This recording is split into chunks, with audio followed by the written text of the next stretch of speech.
روتين حلو قوي. هنصور مع بعضينا الاكل من البدايه للنهايه، وزي ما انت شايفه كده هنعمل لهم بس شويه محلول كده. المحلول اللي احنا بنعمله ده المفروض ان احنا بنعمله من قبلها بيوم. عندنا كوبايه من الميه وهننزل عليها بمعلقتين من الدقيق علشان ندوبهم كويس، وبعد كده هنزود الميه اللي احنا عايزينها. جيت بقى هنا عملت الكوسه بنفس الشكل اللي انتوا شايفينه ده. اديت قطعه من فوق وقطعه من تحت كده، وبدات بالمقوار بتاعي بالراحه خالص كده، وبسمي الله وببدا اعملها بنفس الشكل. في الوقت ده لو انت عايزه تخرطي قرن من الفلفل على التسبيكه بتاعتك مفيش مشاكل خالص. والفلفله زي ما شفتوني عملتها برضو، والبتنجان طبعا انتوا كلكم شاطرين. وبنفس التقوير برضو قورنا لو انت عايزه تعملي جزر يعني او حاجه.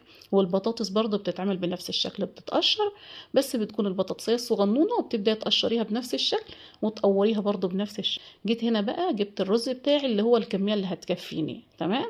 غسلتها وصفيتها زي ما انت شايفه كده، وما بنزلش خالص بميه معاها في التسبيكه، تمام. البتنجان بتاعي بنفس الشكل. في ناس بتحب ان هي تطريه شويه بايدها، بس ده بيخليه يبقى لونه اسود او لونه اسمر شويه، ما بيكونش شكله حلو. بقلب دي بمعلقه ودي بمعلقه علشان خاطر بدل ما اقف لحاجه واحده بس، لا بشتغل على الاتنين مع بعضيهم، تمام. والنار برضه عندي هاديه. اي اكل بتعمليه على نار هاديه بجد بيكون ليه طعم تاني. خلطت الطماطم زي ما انتم شايفين كده، وحطيتها برضه على البصله بعد ما اخدت اللون الوردي الجميل الحلو ده. هنا عند ورق الكرنب ببدا اوضب الورق عندي بدي الطريقه بتاعتنا احنا بتاعت امهاتنا، زي ما شفتوا كده. ببدا اقطع الراس من فوق، وببدا اقطع منها الورق بنفس الشكل. العرض ما بيكونش عريض قوي، لكن الطول بتكون طويلة شوية علشان الورقة تتلف مرة واتنين وتلاتة على الرز. بتتضرب معايا ما بتخلعش مني ابدا، والصباع عندك ما بيفكش. وفي الناحية التانية الشوربة بتاعتي كانت استوت. حطيت فيها يعني اخدت اللون اللي انا عايزاه، حطيت فيها الشوربة، وبعد كده حطيت شوية بقى من اي خضار موجود عندك، تمام. بصلة قطعتيها صغنن مكعبات، جزراية، واحدة كوسة، شوية فاصوليا، شوية بسلة، أي نوع خضار عندك حطيه. بتبقى شوربة خضار بتكون جميلة قوي، وخاصة بقى لو بالطيور البلدي. كان لازم ان انا اعمل لهم الاكله الجميله دي. عاملين النهارده بسم الله اللهم بارك. هنا بقى هنحط الرز بتاعنا. حطيت برضو معلقه من السمنه ومعلقتين عليها من الزيت، وهبدا اقلب الشعريه بتاعتي بنفس الشكل برضو. وعندي بقى هشوف التسبيكة بتاعتي، لو لقيتها اتسبكت وتمام هحط فيها اللوبيا عندي، علشان اللوبيا عندي عبال ما تاخد الفورة يكون بقية الأكل كله اكتمل مع بعضيه، يكون طازة. زي ما قلت لكم اهو، هي دي رشة الملح اللي بحطها على لسان العصفور أو الشوربة، وبس كده. بتديني لون موحد للسان العصفور عندي والشوربة، وفي الوقت نفسه هدي النار وانت بتعملي الأكل. تمام كده. نعمل شوية محشي حلوين زي ما انتم شايفينهم كده. طبعا انا عارفة ان الكل شاطر وكله بيعمل محشي، بس حبيت ان انا اصور لكم الروتين. ان شاء الله نشتغل مع بعضين زي ما انتم شايفين كده. الروتين بتاعنا النهارده هنبدا بيه ونسمي بالله ونصلي على الحبيب المصطفى. اللهم صل وسلم وزد وبارك عليك يا حبيبي رسول الله، على اله واصحابك اجمعين. عندنا هنا في البدايه خالص عندنا اتنين من البط، بسم الله اللهم بارك، ذبحناهم ونضفناهم. وزي ما انت شايفه كده هنعمل لهم بس شويه محلول كده. المحلول اللي احنا بنعمله ده المفروض ان احنا بنعمله من قبلها بيوم.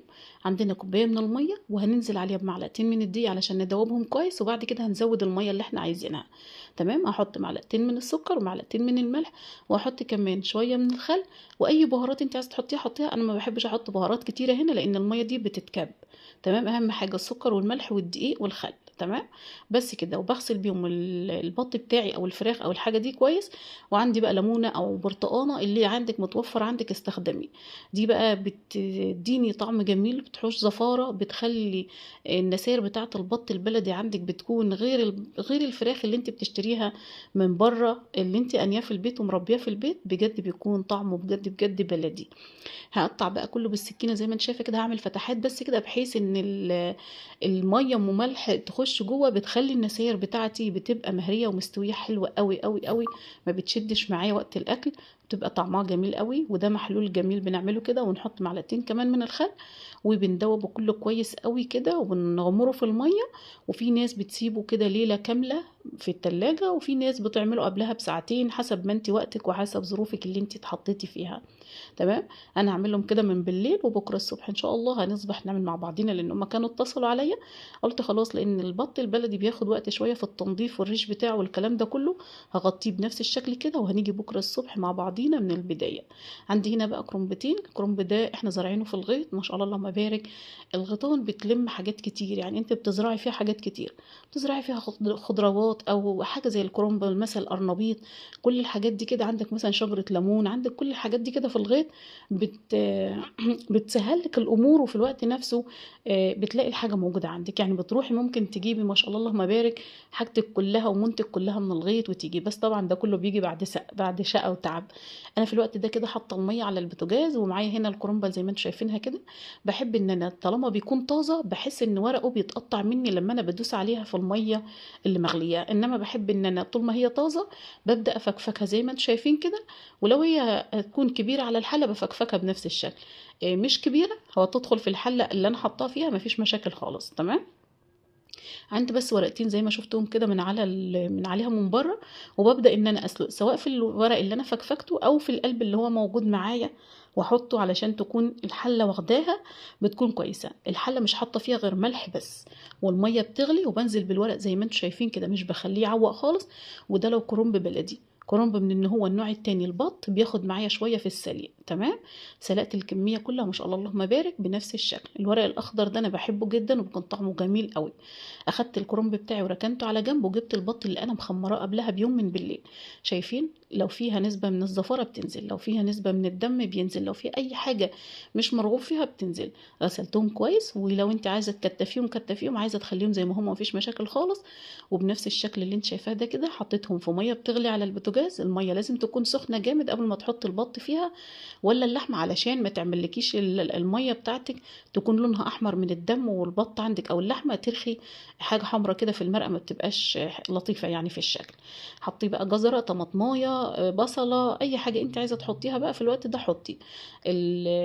طبعا دي الحوايج بتاعتنا اللي هي بتبقى الراس والرجلين والرقاب والاجنحه، الكبد والقوانص، كل الحاجات دي كده لما بنبقى دابحين وانا مش محتاجه ان انا اسويهم بشيلهم. لو هعمل في يوم مثلا ايه هحشي بط، او انا مثلا هحشي حمام، بشيل الكبد والقوانص بتاعه البط، بحيث ان انا لما اجي احشي بط او احشي حمام بيكون متوفر عندي الكبد والقوانص عندي في البيت.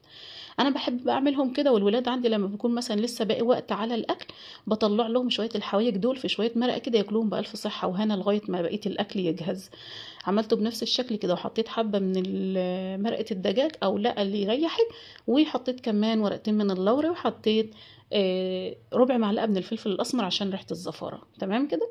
بس طبعا الطيور انا غسلاها كويس. جيت هنا بقى جبت بصلة معايا فرمتها في الكبة، بتسهل علينا أحلى من ما هي أنا بخرط على إيدي. ما عندكيش الكبة استخدمي إيدك مفيش مشاكل خالص، ربنا يديك الصحة ويحسن ما بين أيديكم يا رب. معلقتين من السمنة بقى كده، وجيت على البوتاجاز اديتهم تقليبة، وحطيت فيها البصلة بتاعتي وهديت النار عليها وسبتها. وجيت هنا علشان نبدأ إن احنا نقور بقية البتنجال بتاعنا والكوسة وأي حاجة عندك تانية، بطاطس، أي حاجة أنت عايزة تحشيها. جيت بقى هنا عملت الكوسه بنفس الشكل اللي انتوا شايفينه ده. اديت قطعه من فوق وقطعه من تحت كده، وبدات بالمقوار بتاعي بالراحه خالص كده، وبسمي الله وببدا اعملها بنفس الشكل. وبخلص الكوسه بتاعتي كلها وبديها برضو تجريشه من بره كده بالمقوار، بيكون شكلها جميل ولطيفه وحلوه. في الوقت ده بخلص الكوسه بتاعتي واغسلها واحطها في مصفى زي ما انتوا شايفين جنبيها كده، وبرش عليها رشه من الملح. تمام. رشة الملح دي بتخلي لي الكوسة حيقة وحلوة، لما باجي اكلها بعد ما بحشيها بيكون طعمها جميل جميل جميل، احلى من الرز اللي جواها كمان. تمام. البتنجال بتاعي بنفس الشكل. في ناس بتحب ان هي تطريه شويه بايدها، بس ده بيخليه يبقى لونه اسود او لونه اسمر شويه، ما بيكونش شكله حلو. والفلفله زي ما شفتوني عملتها برضو، والبتنجال طبعا انتوا كلكم شاطرين. وبنفس التقوير برضو قورنا لو انت عايزه تعملي جزر يعني او حاجه. والبطاطس برضو بتتعمل بنفس الشكل، بتتقشر، بس بتكون البطاطسيه الصغنونه وبتبداي تقشريها بنفس الشكل وتقوريها برضو بنفس الشكل. تمام. بس كده ركنت بقى الحاجه اللي عندي دي انا غسلاها كده وكافياهم، وحط على الكوسه بس هي رشه من الملح، وركنتهم كده في المصفى يتصفوا معايا من الميه. وجيت هنا عند ورق الكرنب، ببدا اوضب الورق عندي بدي الطريقه بتاعتنا احنا بتاعت امهاتنا زي ما شفتوا كده. ببدا اقطع الراس من فوق، وببدا اقطع منها الورق بنفس الشكل. العرض ما بيكونش عريض قوي، لكن الطول بتكون طويله شويه علشان الورقه تتلف مره واتنين وتلاته على الرز، بتتضرب معايا ما بتخلعش مني ابدا، والصباع عندك ما بيفكش. في المرحله دي كانت البصله عندي ادت بنفس الشكل اللي انتوا شايفينه ده. وبصوا حبايبي، سواء بصله سواء شعريه او لسان عصفور، حطي معاها ذره ملح بسيطه كده، بتخلي لك لون البصله موحد زي ما انت شايفه. وهدي النار على الاكل بتاعك بيكون طعمه جميل وحلو قوي. حطيت الكيسين الصلصه اللي احنا كنا عاملينها قبل كده مع بعضينا، هم دول هيكفوا المحشي عندي. طشيت بيهم البصله عندي وسبتها، وبرضه هدي عليها النار. جيت هنا بقى دول شويه شبت برضو من الغيط، بسم الله اللهم بارك، لونهم جميل وحلوين قوي. احنا مفرزين مع بعضينا قبل كده الشبت والبقدونس، برضو كنا جايبين كميه كبيره من الغيط وفرزناها مع بعضينا. اما ده في وقت اللي موجود عندي بستخدمه من الغيط، ما عنديش خلاص، لو في السوق بشتري، ما فيش بجيب من الفريزر عندي واجهزه. تمام. في الصيف ما بيكونش فيه خضروات كتيره، لان الاراضي ما بتطلعش الخضروات دي في الصيف كتير. بس كده غسلته كويس برضو، ونقيت اي حاجه موجوده فيه مختلفه مش نظيفه، وغسلته ونشفته كويس او نطرته نطرتين كده، وخرطته زي ما انت شايفه كده بالظبط علشان يكون جاهز عبال ما التسبيكه بتاعتي تسبك كده. جيت هنا بقى جبت الرز بتاعي اللي هو الكميه اللي هتكفيني. تمام. غسلتها وصفيتها زي ما انت شايفه كده، وما بنزلش خالص بميه معاها في التسبيكه. اي كميه رز عندي ما بنزلش بيها خالص، بصفيها كويس وارجع انزل بيها على التسبيكه زي ما انت شايفه كده. وطبعا في الوقت ده لازم احيق بقى التسبيكه بتاعتي علشان الرز بتاعي يبقى حايق وطعمه كويس. في الوقت ده لو انت عايزه تخرطي قرن من الفلفل على التسبيكه بتاعتك مفيش مشاكل خالص، حسب ما انت بتحبي. لو انت مثلا عندك اطفال بكمل بنفس الشكل اللي انتوا شايفينه ده، واجيب بقى نص التسبيكه بتاعتي واقطع عليها قرنين من الفلفل اللي هو الحامي، ونص التسبيكه التاني ما بحطش عليه اي حاجه خالص، واقلب الشبت على دي وعلى دي، وابدا احشي ده في حله وده في حله. تمام. في ناس بتحب عليها قرن فلفل وفي ناس لا، في ناس بتحب شبت كتير وفي ناس لا، في ناس بتحب توابل كتير للمحشي وفي ناس لا، كل واحد طبعا ليه ذوق. احنا بنمشي لغايه هنا كده ونبدا نعزل بقى الحاجه هنا. تمام. لو انا مثلا هحط فلفل حامي او شطه، او هحط مثلا شبت كتير او بقدونس كتير، اللي عايز بقى يحط حاجه بيخلطها في الوقت ده. وبنبدأ بقى بعد كده نحشي. لو في اشكال كل واحد ليه شكل، بعمل ده في حله وده في حله، كله على بعضيه مفيش مشاكل. بحب اديهم تقليبه كده على البوتاجاز، الرزايه بتشرب من الدمعه بتاعتها او التقليه، والتقليه بتاخد كويس في الشبت والبقدونس، بيبقوا بيدوا طعم جميل. ومفيش دقيقتين 3 وبطفي عليهم النار على طول. تمام. يعني ما بكملهمش تسوية عبال ما بحط الملح بتاعي والبهارات بتاعتي، خلاص على كده بطفي عليها واخدها واروح احشي بقى على طول كده، بتكون حاجتي كلها جاهزة. وما بيكونش عندي حاجة بقى كده، انا خلصت حاجتي كلها والبط بتاعي على البوتاجاز. طبعا البط بياخد وقت شوية في التسوية. عندي هنا بقى نزلت بمعلقة بهارات لحمة، فلفل كمون، فلفل اسمر يعني، ملح، كزبرة، اي حاجة انت عايزة تحطيها توابل للمحشي حطي. تمام. برضو حطينا معلقة من الكمون كده يعني. هدي بقى تقليبه كده واظبط الملح عندي، وبعد كده خلاص هنقعد بقى مع بعضينا نعمل المحشي ونحشيه، وهقولك هنعمل برضو اكل ايه تاني معانا.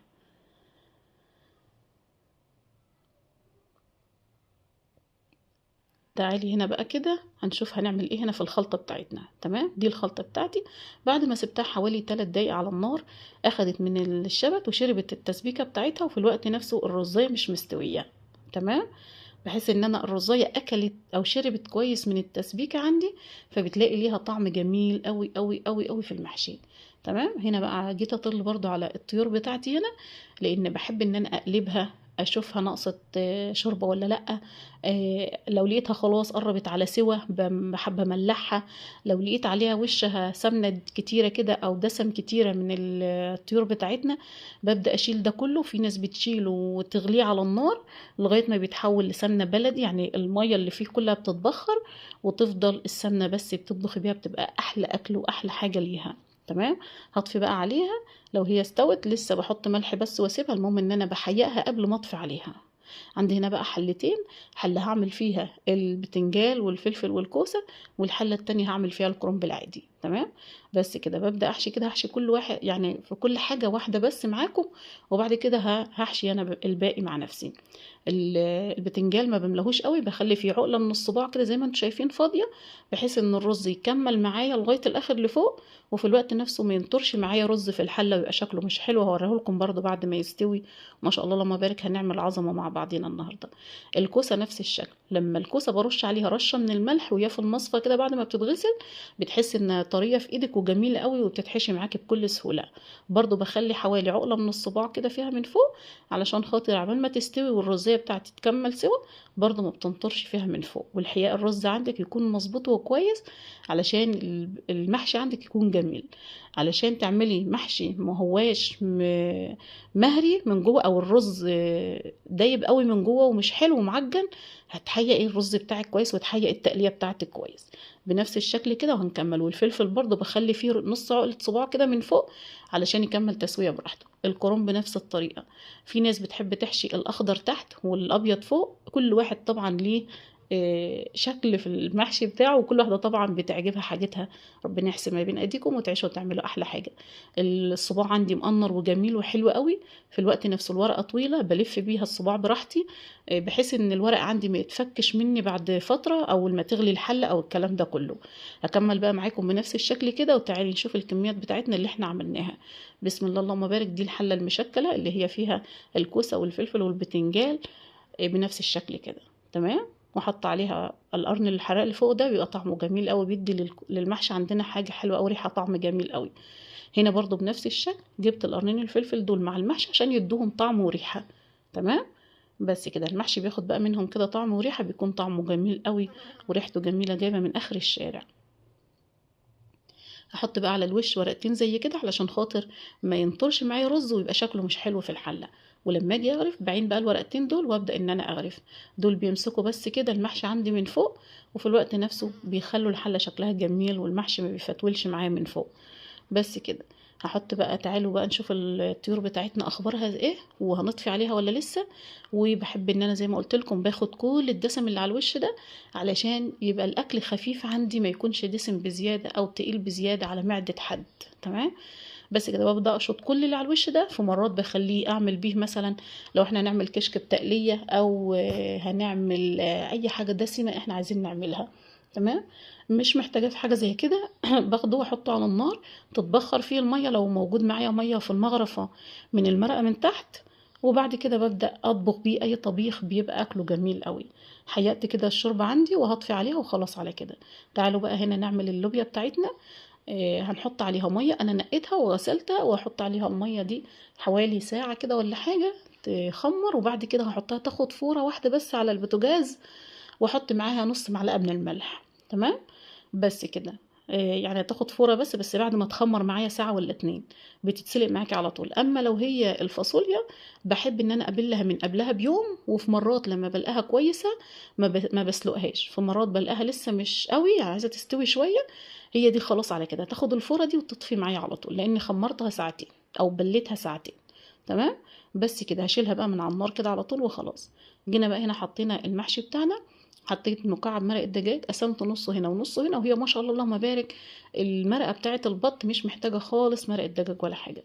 المرقه عندي حقيقه، بس بحب ان انا اجيب مصفى زي ما انتم شايفين كده واصفي بيها المرقه بتاعتي، علشان لو فيها بصله او جزره او طماطمايه او اي حاجه من المرقه ما تنزلش معايا على المحشي، والمحشي بتاعي يكون رايق كده وجميل. تمام. المحشي البتنجان والكرنب والكوسه طبعا بيبقوا نص المقدار بس ماشي. انما الكرنب بيكون الصباع اللي على الوش فوق بيكون باين زي ما انتم شايفين كده، بيكون نص الحله. انما المحشي الصباع اللي على الوش بيكون باين شويه او يدوب متغطي بالمرقه، علشان المحشي عندي ما يتهريش ويدوب قوي في التسويه. هغطي بقى كده بعد ما ظبطت الحياء بتاعهم والحاجه او القعد بتاعهم، وهغطيهم على الجوز عيون اللي هم مش عاليين قوي. اول ما تغلي عندي هبدا اوطي على طول. هنا بقى جبنا البطتين بتوعنا ومعايا معلقتين من الصلصه اللي احنا برضو مسبكينها مع بعضنا وعاملينها، واحط عليها معلقتين من الزيت، نص معلقه من الفلفل، نص معلقه من الملح، نص معلقه من البابريكا، نص معلقه من الكمون، وببدا اقلب بنفس الشكل كده وبدهن بيها كل البط اللي عندي او الفراخ او اي حاجه انت عاملاها. دي بتبقى خلطه صلصه كده بتبقى جميله قوي. لو في الوقت ده لو عندك معلقه عسل نحل حطيها عليهم بيخلوها بجد بينقلهم نقله تانية وبيكون طعمهم جميل. وكمان بيكونوا طراي ما بيكونوش ناشفين معاكي. يعني لو انت حمرتيهم كده لوحديهم بمعلقه ملح بس على الوش كده او معلقه سمنه بينشفوا معاكي وبيبقى النسير بتاعتهم ناشفه. انما الصلصه اللي احنا حطيناها دي بتخلي لك الطيور او الفراخ او اي حاجه انت بتحمريها بتبقى طريه ورطبه وحلوه قوي، ما بتكونش النسير بتاعتها ناشفه. تمام. بس كده بحطهم بنفس الشكل كده وبديرهم كمان شويه، بقلبهم الناحيه التانية وبديهم دهان من اللي واقع تحتيهم برضو في الصينيه، وبياخدوا لون جميل زي ما انا عايزه. وبعد كده بطلعهم هوريهم لك برضو بعد ما يطلعوا من الفرن.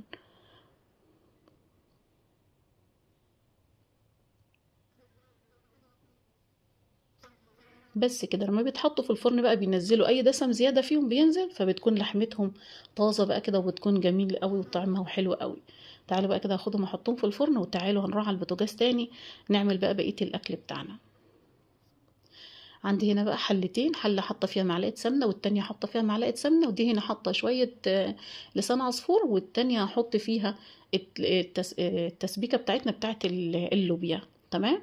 بس كده تعالوا بقى هنا الشوربه بتاعتنا هدي بس تحمير لسان العصفور زي ما انتم شايفين، وبعد كده بحط زي ما قلت لكم في لسان العصفور والشعريه ربع معلقه من الملح، بيخلوني لون الشعريه او لون لسان العصفور موحد، وهوريه لكم دلوقتي. والماء والبتاع ده هنا عندنا ما شاء الله اللهم بارك شرب القعد بتاعه، وهديت عليه النار، يعني بيغلي حوالي 10 دقايق، وببدأ اهدي النار خالص من تحتيه براحته كده، يكمل تسوية براحته. في الوقت نفسه شغالة على الجوز عيون التانيين، بقلب دي بمعلقة ودي بمعلقة، علشان خاطر بدل ما اقف لحاجة واحدة بس، لا بشتغل على الاتنين مع بعضهم. تمام. والنار برضه عندي هادية، اي اكل بتعمليه على نار هادية بجد بيكون ليه طعم تاني. خلطت الطماطم زي ما انتم شايفين كده، وحطيتها برضه على البصلة بعد ما اخدت اللون الوردي الجميل الحلو ده. وفي الناحية التانية الشوربة بتاعتي كانت استوت، حطيت فيها يعني اخدت اللون اللي انا عايزاه، حطيت فيها الشوربة، وبعد كده حطيت شوية بقى من اي خضار موجود عندك. تمام. بصلة قطعتيها صغنن مكعبات، جزراية، واحدة كوسة، شوية فاصوليا، شوية بسلة، اي نوع خضار عندك حطيه، بتبقى شوربة خضار بتكون جميلة قوي، وخاصة بقى لو بالطيور البلدي. تمام، سواء فراخ او بط. بس كده الحاجة هنا هحط بقى الملح بتاعي، اظبط الملح، مرقة الدجاج، الكلام ده كله، وبعد كده هنكمل برضو مع بعضين.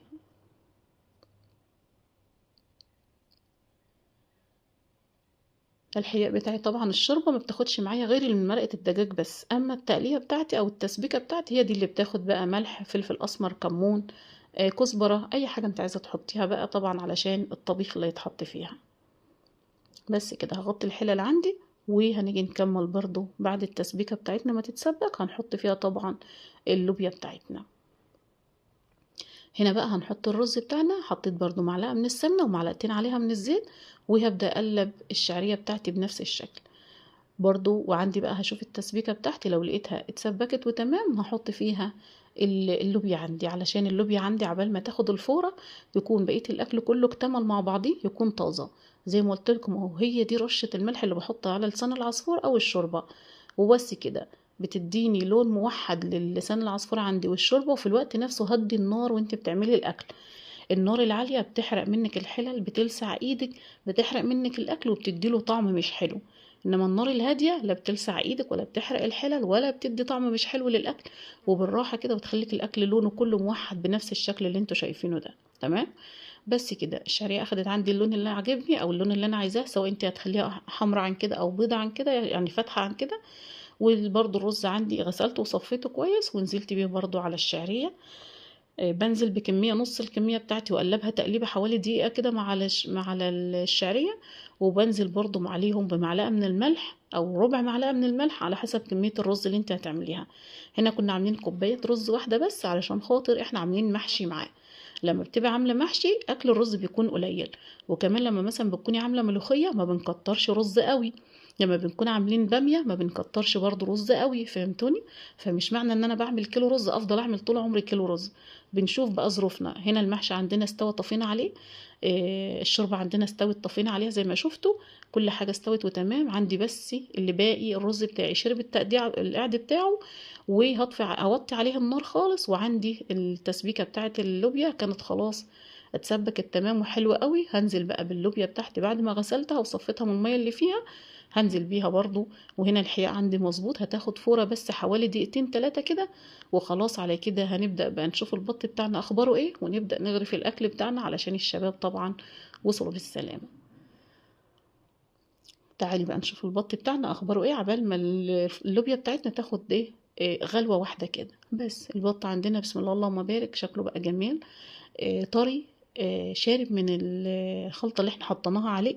الصلصة مخليه لونه جميل وحلو. اللون اللي انت عايزة تعمليه خديه، عايزة تاخدي لون غامق مفيش مشاكل، عايزة تاخدي لون وردي بسيط قوي كده برضو مفيش مشاكل. شكلي الاكل باسلوبك انت وبطريقتك انت، كل واحدة عندها افكار شكل، المهم تعملي الحاجة بمحبة، وربنا يديكم الصحة ويحسن ما بين ايديكم يا رب اللهم امين. ده كان البط عندي اكتمل، والاكل عندي كله بقى تمام، وبدأنا ان احنا غرفنا علشان خلاص حان وقت الاكل. تعالوا بقى اتفضلوا معانا، كله اكل معانا، اكلنا بسم الله اللهم بارك بالنفس الراضيه والهاديه واللي بتقول الحمد لله على كل حال. بيبقى طعم الاكل جميل، حتى لو حاجه بسيطه، حتى لو الاكل كتير، حتى لو الاكل قول. بصي على القليل وعلى الكتير قولي الحمد لله. وربنا يديمها نعمة ويحفظها من الزوال، ويبارك فينا وفي أولادنا وفي صحتنا وفي أولادكم وفي ذريتكم يا رب، اللهم أمين. الأكل ما شاء الله اللهم بارك، حاجة بجد تفتح النفس. ربنا يحسن ما بين أيديكم وتعيشوا وتعملوا أحلى حاجة. واللي أكل أي حاجة كل بألف صحة وهنا يا رب على قلبكم، وربنا يديكم الصحة. البط عندنا مستوي وجميل. إني عندك طيور، حتى لو عندك مساحة قليلة هاتي فيها أي حاجة، لو 3 4 بطات بس إنيهم وجربيهم، هتلاقي طعمهم بجد بجد في حتة تانية. حتى لو كلفوا أكل شوية وشرب واتبهدلة، بس بتلاقي طعمه جميل. ويا خرابي بقى على شوية المحشي بتوع البط، يا خرابي حاجة تانية. ما تاكليش زيهم أبدا، وما تقوليش لأي حد عليهم. شايفة جميل الرز مفلفل وجميل قوي. الحاجة حقيقة وحلوة، الحقيقة جميل. اعملي الحاجة بنفس راضية، هتلاقي طعمها جميل وحلو قوي. ربنا يحسن ما بين ايديكم وتعيشوا وتعملوا احلى حاجة. كله اطعم من بعضي، كله بجد بجد حاجة حلوة. اشوفكم على خير ان شاء الله. دمتم بخير وصحة وسعادة وسلام.